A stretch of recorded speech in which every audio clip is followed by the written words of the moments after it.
जय झूलेलाल। मां अॼु खां वठी मांघ महीने जी कथा थी शुरू कयां। हिन कथा में 25 अध्याय आहिनि।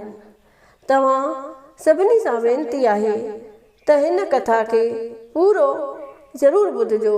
पूरा 25 अध्याय ज़रूर ॿुधजो, छो त हिन कथा में ही लिखियल आहे कि जेको मनुष्य हीअ कथा पाण पढ़ंदो या ॿिए कंहिंखे पढ़ी ॿुधाईंदो या ॿुधंदो, उहो हिकदमि स्वर्ग लोक में वेंदो।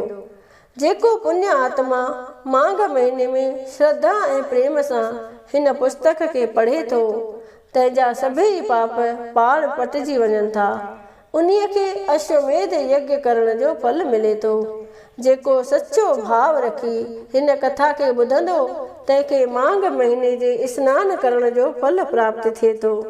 जेको सची भावना सां हिन पुस्तक ते गुल फुल चढ़ाए पूजा करे थो, तंहिंजो मुश्किल सभु आसान थिए थो। जेको प्राणी हीअ पुस्तक वठी दान करे थो, तंहिंजा सभई मनोरथ पूर्ण थियनि था ऐं हिन लोक ऐं परलोक में सुखी गुज़ारे थो। जंहिंजे घर में हीअ पुस्तक रहे थो, उते भूत प्रेत रही नथा सघनि ऐं सभई तीर्थ अची उते निवास कनि था। जो पुरुष हिन पुस्तक जे कथा ॿुधाईंदड़ साधु ब्राह्मण जी पूजा करे थो, हुनखे धन वस्त्र आदिक पदार्थ ॾेई प्रसन्न करे थो, फल प्राप्त थिए थो। सो हिन लोक में भी सुखी ऐं परलोक में भी सुखी गुज़ारे थो। अंत समय में परम पद खे पाए थो, अर्थात मोक्ष पाए थो।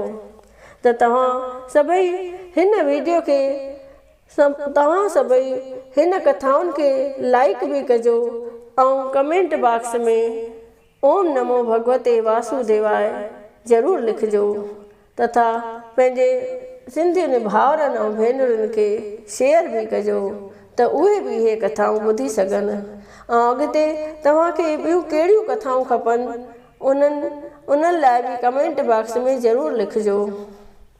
जय झूलेलाल।